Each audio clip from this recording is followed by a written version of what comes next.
This is your Fox 10 News Now update.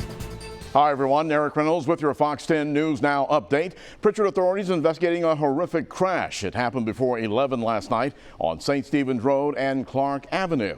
Now, our crew on the scene says that a truck hit a utility pole and the pole split in half coming down on the vehicle.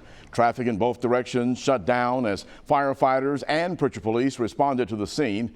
Nearby residents told us that they heard a loud boom and then the power actually went out. No word yet from police on the condition of the driver or any possible passenger.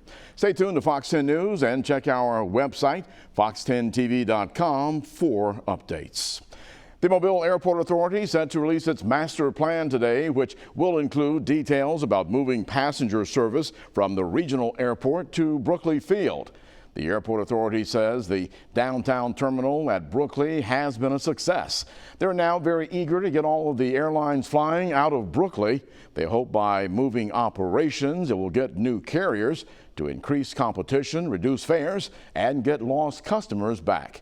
At 6 p.m., they will reveal the exact location of the planned new terminal and parking garage. They'll also announce where the control tower will be moved to. Fox 10 News will have the details on the announcement on air and online at fox10tv.com. College students in Alabama will have to be tested for coronavirus before returning to campus. It's part of the Guide Safe program and will test more than 200,000 students for free.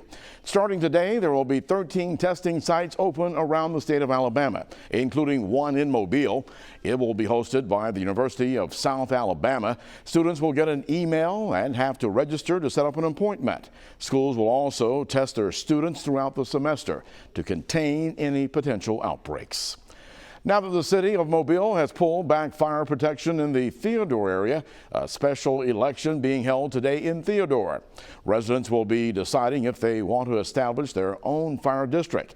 Right now, residents depend on the THEODORE DAWES Volunteer Fire Department, which is basically funded by a $5 fee that residents pay to Mobile County Water and Sewer. But not everyone gets their water and sewer, though, from the county. So some people are getting the protection without paying the fee.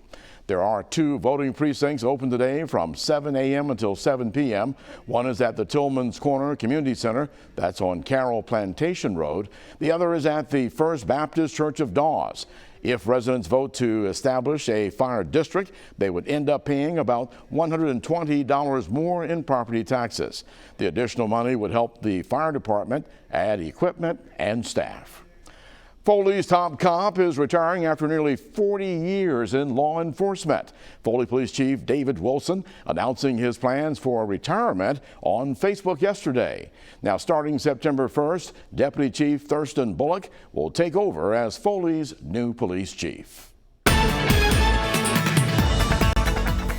I'm meteorologist Michael White with your Fox 10 Storm Tracker report. Everything relatively quiet out there early this morning.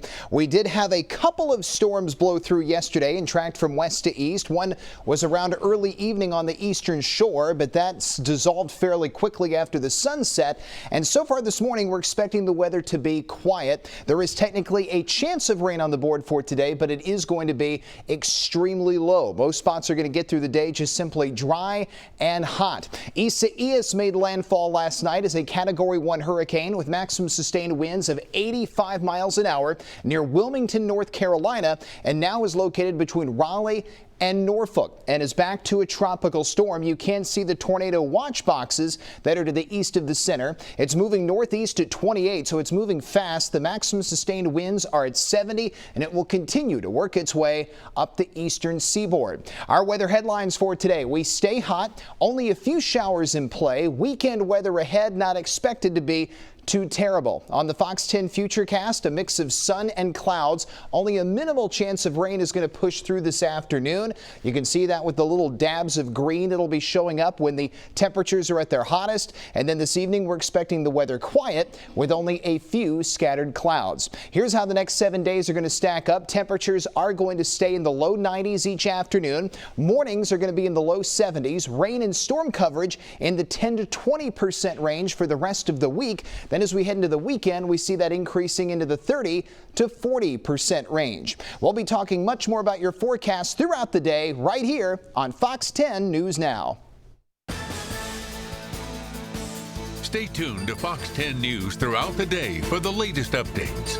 This has been your Fox 10 News Now update.